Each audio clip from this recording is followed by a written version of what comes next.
When I think about my family, my father, my mother, my siblings, my uncles, aunts, grandparents, we all grew up together in a small house. The place we lived was likely even smaller than where we are sitting now. There was no window, just a small door. That's where I was born, that's where I grew up. Now, when people talk about poverty, it's natural to discuss it in the context of public life. And by those standards, my early life was spent in extreme poverty. But we never really felt the burden of poverty.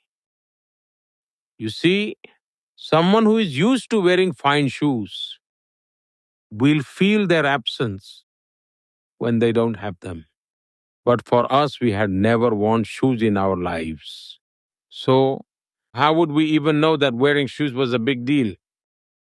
We weren't in a position to compare. That's just how we lived.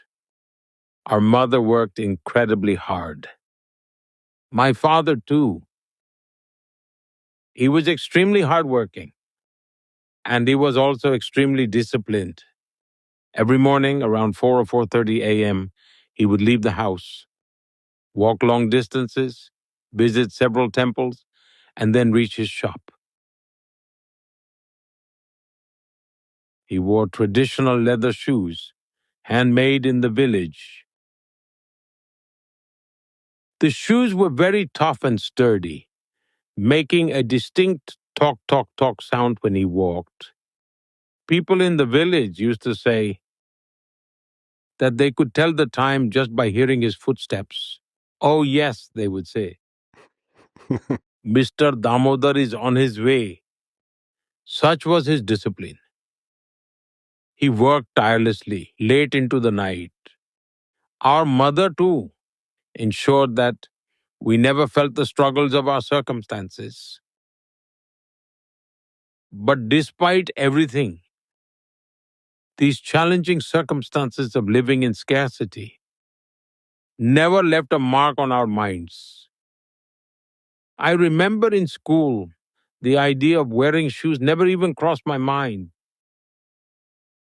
One day, while I was on my way to school, I ran into my uncle on the way. He saw me and was surprised. Hey, you go to school like this, without shoes? So at that time, he bought me a pair of canvas shoes and made me wear them. Back then, they must have cost around 10 or 12 rupees. But here's the thing, they were white canvas shoes and they would quickly get stained. So what did I do? In the evening, after school was over, I would stay back for a while. I would go from classroom to classroom, collecting leftover pieces of chalk that the teachers had discarded. I would take the pieces of chalk home, soak them in water, mix them into a paste, and polish my canvas shoes with it, making them bright white again. For me, those shoes were a treasured possession, a symbol of great wealth. And I don't exactly know why. But from childhood, our mother was extremely particular about cleanliness. Perhaps that's where we inherited that habit too. Not sure how I picked up the habit of dressing neatly, but it's been there since childhood. Whatever I wore, I made sure it looked proper. Back then, as you can imagine, we didn't have any arrangements for ironing clothes. So instead, I would heat up water in a copper pot, hold it with tongs, and press my clothes myself. Then I'd head off to school. That's how I lived, and I found joy in it. We never thought about being poor or judged about how others lived or what their struggles were. We lived carefree, enjoying whatever little we had, and kept working hard. Never once did we complain about these things.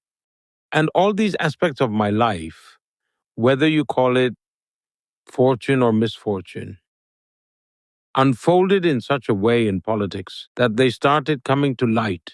Because when I was taking my oath as chief minister, TV reporters went to my village, questioned my childhood friends, went to capture videos of my home. That's when people started asking, who is this and what background he is coming from? Before that, very few knew much about my life. That's just how my journey has been. My mother possessed an innate spirit of caring for others' well being. It was woven into the very fabric of her being. She possessed knowledge of traditional remedies and healing practices and would treat children with these home remedies. Every morning before sunrise around 5 o'clock, she would start treating them. So all the children and their parents would gather at our home, little children crying, and we had to wake up early because of it. Meanwhile, my mother would continue treating them with care. This spirit of service, in a way, was nurtured through these experiences. A sense of empathy for society, the desire to do good for others.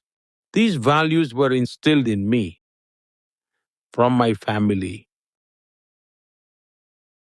I believe that my life has been shaped by my mother, my father, my teachers,